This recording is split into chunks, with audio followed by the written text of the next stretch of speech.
नमस्कार, मैं मुकेश कुमार बोहरा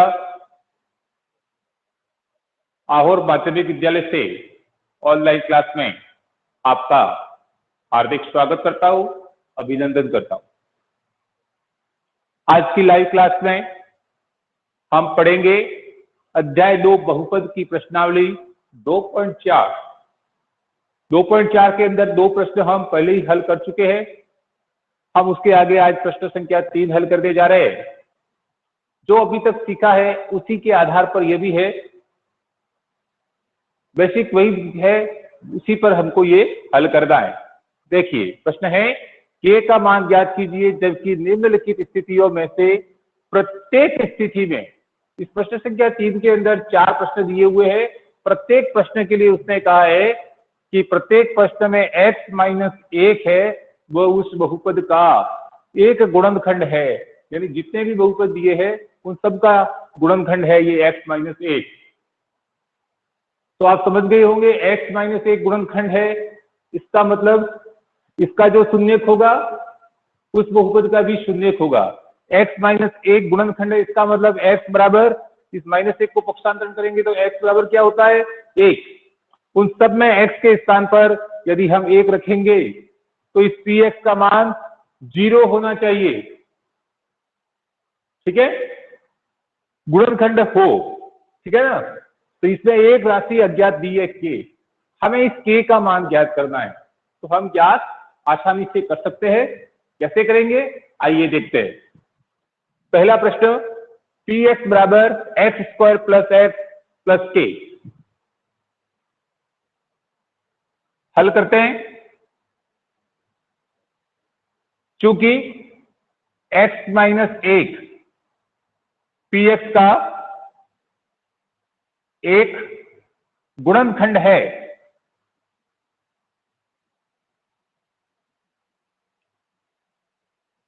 इसलिए x-1 बराबर 0 करते तो x बराबर क्या हो जाएगा 1 होगा। यानी x बराबर 1 रखने पर,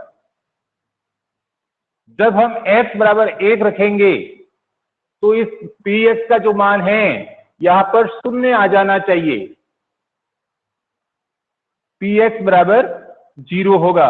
जब हम x के स्थान पर 1 लिखेंगे तो हमारे बहुपद का जो मान है वह 0 होगा। देखिएगा अब px का मान क्या दिया हुआ है प्रश्न हमको, वो यहां इस px के नीचे लिखना है, x² plus x plus k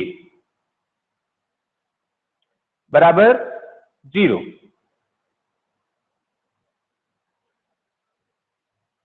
अब x बराबर हमको 1 मालूम है, तो x की जगह हम क्या लिख देंगे 1² plus 1 plus k is equal to 0। 1 का स्क्वायर 1 होता है, 1 और 1 हो गया 2, 2 प्लस k बराबर 0। तो k का मान आपको प्राप्त हो जाएगा k बराबर 2 को पक्षांतरण करेंगे तो पक्षांतरण करने पर ये प्लस के 2 है, जब राइट हैंड साइड में आएंगे, लेफ्ट से राइट में आएंगे तो ये माइनस के 2 हो जाएंगे। तो हमको k का मान प्राप्त हो गया -2। k का मान ज्ञात करना था, k का मान आ गया -2। क्या किया एक बार फिर से देखिए। प्रश्न में दिया हुआ है x-1 बहुपद का एक गुणनखंड है। px बहुपद है, इसका एक गुणनखंड है। तो चूंकि इसका गुणनखंड है तो x-1 बराबर 0 अपन लिखते हैं ना, x-1 बराबर 0, तो x बराबर क्या हो जाता है 1। यानी हमने x बराबर 1 रखने पर, यदि यह x प्लस 1 होता तो हम x बराबर -1 रखते। ठीक है, तो x बराबर 1 रखने पर इस px यानी ये जो पूरा मान है यह क्या हो जाएगा 0 के बराबर हो जाएगा। तो हमने लिख दिया कि 1 रखेंगे तो px का मान 0 आना चाहिए। px का मान ये दिया हुआ है प्रश्न में, तो px के नीचे हमने ये बहुपद लिख दिया। ये किसके बराबर होगा 0 के। x का मान 1 रख दिया, k बराबर 0, 2 प्लस k बराबर 0, 2 को पक्षांतरण किया तो k का मान है हमें -2 प्राप्त हुआ। अगला प्रश्न है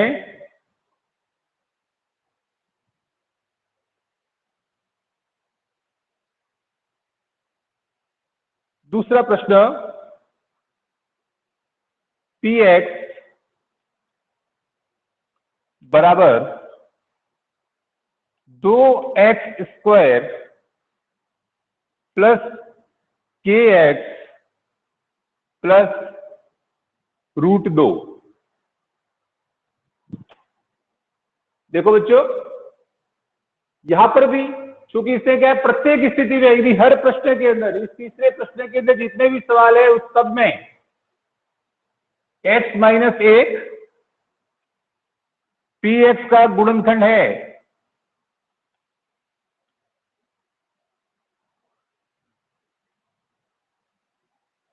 इसलिए px का मान क्या आएगा, 0 प्राप्त होगा। अब चूंकि px का मान ये है, प्रश्न में दिया हुआ है, तो px के नीचे इसका मान रख देंगे 2x² प्लस kx प्लस √2 और मान क्या रहेगा, 0। हमें पता है x का मान क्या रखना है, x बराबर 1 रखने पर। क्यों रखेंगे 1? क्योंकि x - 1 px का एक गुणनखंड है। x - 1 px का एक गुणनखंड है, तो हम x बराबर 1 रखेंगे। आ जाएगा 2 × 1² प्लस k गुणा 1 प्लस √2 बराबर 0।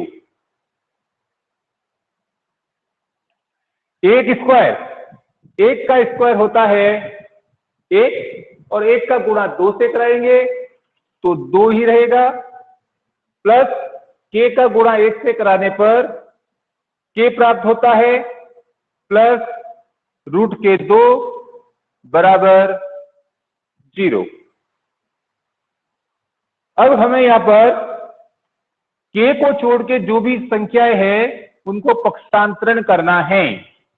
तो हम 2 को पक्षांतर किया तो आया -2, प्लस √2 को पक्षांतरण किया तो आया -√2। आपका ये आंसर है। या आप इसको इस प्रकार से भी लिख सकते हैं, माइनस को कॉमन बाहर ले लेंगे और उसको कोष्टक में बंद करेंगे तो ये 2 प्लस का और ये भी माइनस का प्लस हो जाएगा, प्लस √2। दोनों में से कोई भी लिखिए, दोनों ही आपके आंसर है, दोनों ही सही है। ठीक है, फिर हम अगला प्रश्न लेते हैं। स्क्रीनशॉट लेना चाहे तो ले सकते हैं, फिर मैं मिटा रहा हूं, जल्दी करिए।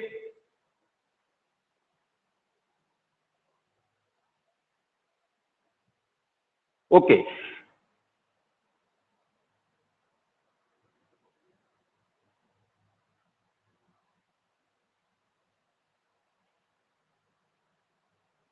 एक और प्रश्न समझा देता हूं इसका, फिर हम अगला प्रश्न, चौथा प्रश्न लेंगे। तीसरे के अंदर मैं आपको एक प्रश्न और समझा देता हूं और अच्छी तरह से समझ में आ जाएगा। प्रश्न करते तीसरा, px = kx² minus √2 x plus 1। देखिए, हमें ये बहुपद दिया हुआ है, इसका भी x - 1 है, वो क्या है, गुणनखंड है। तो लिखेंगे चूंकि x - 1 px का एक गुणनखंड है, इसलिए x बराबर 1 रखने पर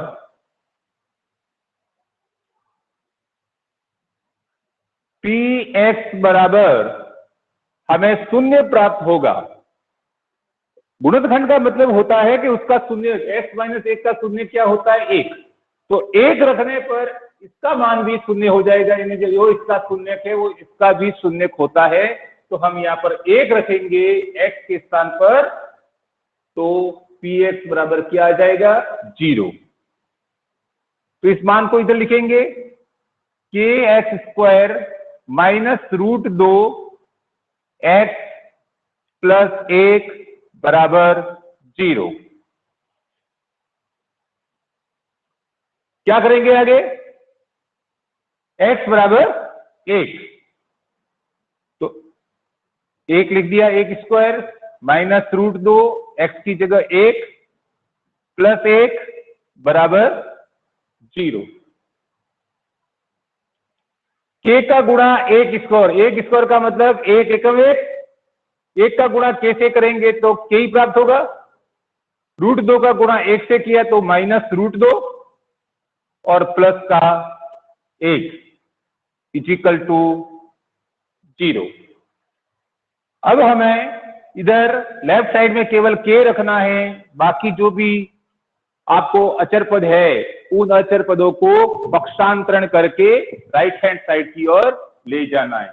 तो ये माइनस रूट 2 को जब हम बराबर के इस तरफ ले जाएंगे तो ये प्लस का रूट 2 हो जाएगा, और प्लस 1 को पक्षांतरण करके ले जाएंगे दूसरी तरफ तो ये माइनस का 1 हो जाएगा। यही हमारा आंसर होगा। समझ में आ गया ना?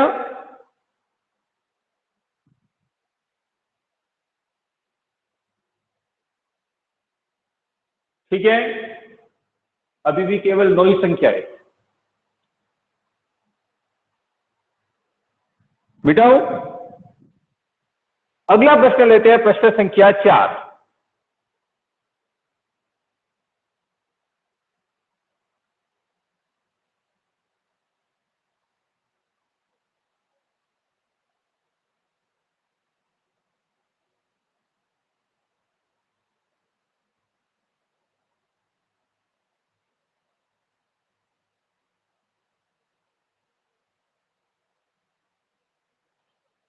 प्रश्न संख्या 4 के अंदर गुणनखंड कीजिए।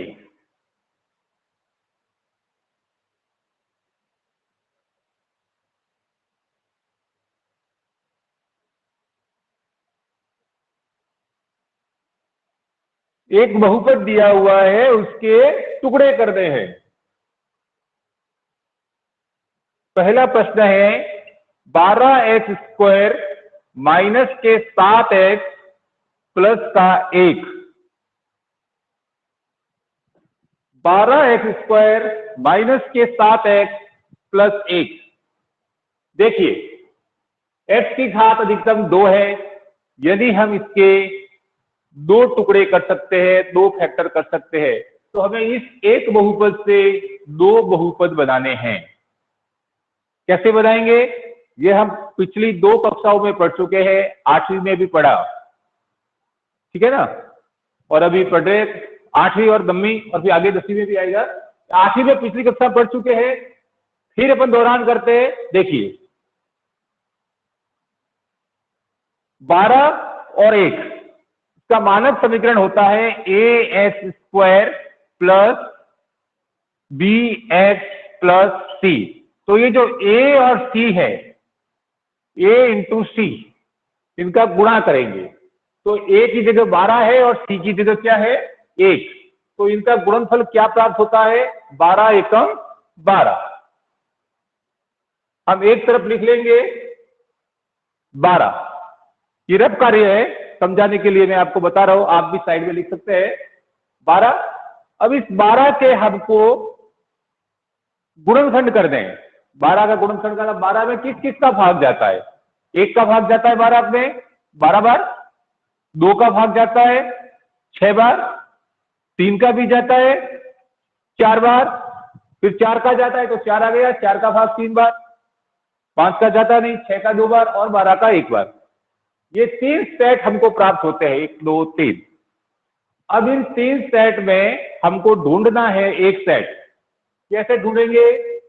कि जोड़ने पर 7 आ जाए, जोड़ने पर हमें 7 आ जाए, जोड़ने पर हमको 7 मिल जाए, ऐसा एक गुणनखंड हमको ज्ञात करना है।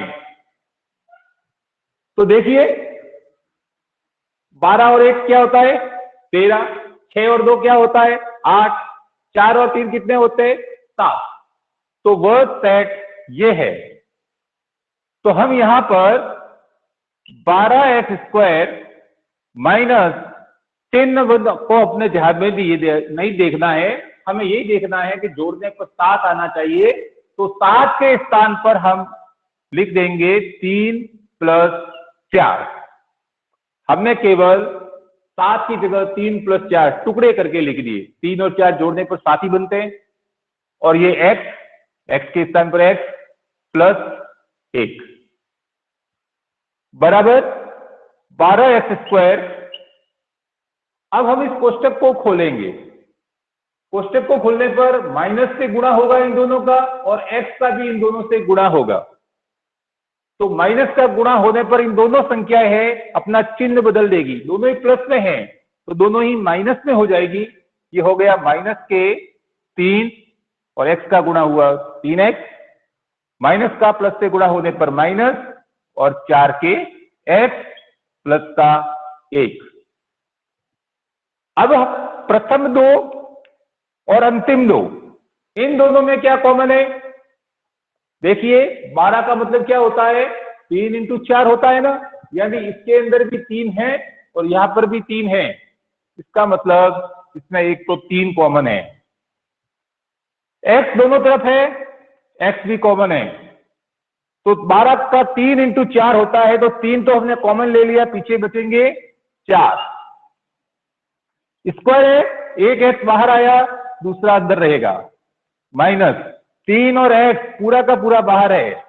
तो किसी का भी एक फैक्टर 1 होता है, एक किसी का भी एक गुणनखंड होता है, तो हम यहां अंदर लिखेंगे 1। जब आपको लगता है कि सारा का सारा बाहर आ गया, पीछे तो कुछ बचा ही नहीं, तो हमको 1 लिखना है, ये याद रखना है। माइनस, अब यहां अपन देखते हैं तो आप कहोगे भैया जी कोई कॉमन है ही नहीं है, लेकिन 4 × 1 तो लिख सकते हैं ना, 1 × 4, 4 × 4, तो 1 इसका भी गुणनखंड है, 1 × 1, 1 इसका भी गुणनखंड है, तो हम बाहर 1 लिखेंगे। जब आपको स्पष्ट तौर पे कोई उभयनिष्ठ नहीं दिखता है, उस स्थिति में कॉमन 1 लेंगे। अंदर ये की ये संख्या आएगी, केवल अंतर बनेगा निशान का।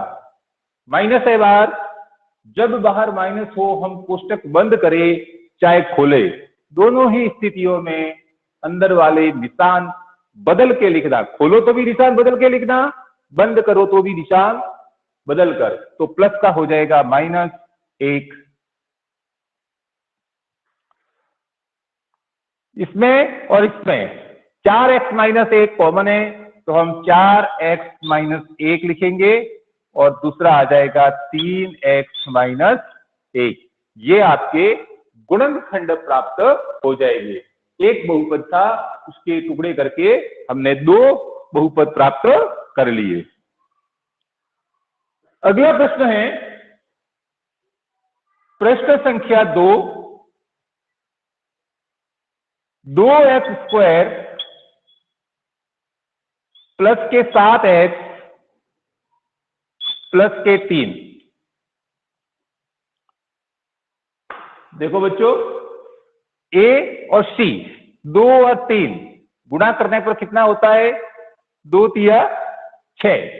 2 और 3 का a और c का गुणा किया, क्या आया 6।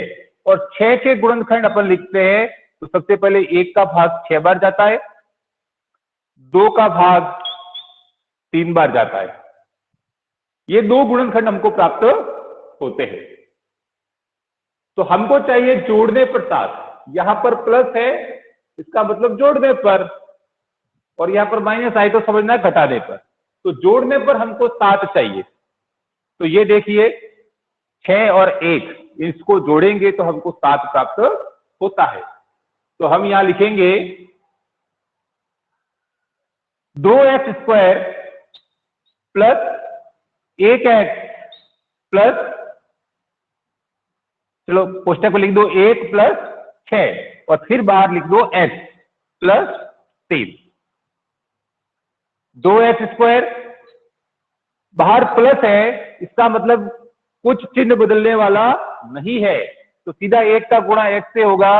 1 लिखना चाहो तो लिखो, नहीं लिखो तो भी चलता है, प्राय लिखा नहीं जाता है, लेकिन आपको समझने के लिए लिखना है तो लिख देते हैं। 1x प्लस 6 का x के साथ गुणा किया 6x प्लस 3 के 3। इन दोनों के अंदर कॉमन एक तो है, ये तो एक को मैंने कहा ना लिखने की आवश्यकता नहीं है, वो अपने आप में एक है, ठीक है ना। तो x दोनों में कॉमन है, x लिख दिया, या बचेगा 2x प्लस x बाहर आ गया तो अंदर बच जाएगा 1 प्लस 6 के टुकड़े हमने क्या है देखिए 2 × 3, इसका मतलब 3 यहां भी है यहां पर भी है, तो कॉमन आ गया 3, तो 2 अंदर बचेगा और साथ में x, ये 3 पूरा बाहर आ गया तो अंदर 1। अब क्या बराबर है 2x प्लस 1 इधर भी है, 2x प्लस 1 इधर भी है, तो हम लिख देंगे 2x प्लस 1। अब क्या बचा शेष x और प्लस के 3, ये हमारे आंसर होंगे, गुणनखंड प्राप्त होंगे। प्रश्न संख्या 3, चौथे का तीसरा प्रश्न। चौथे का तीसरा प्रश्न है 6x² प्लस के 5x माइनस के 6।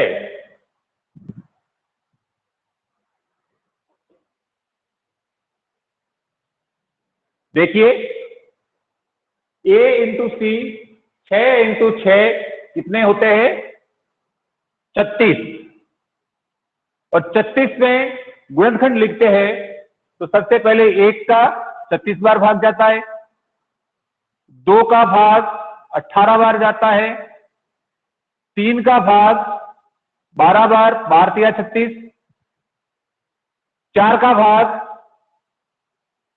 4 × 36,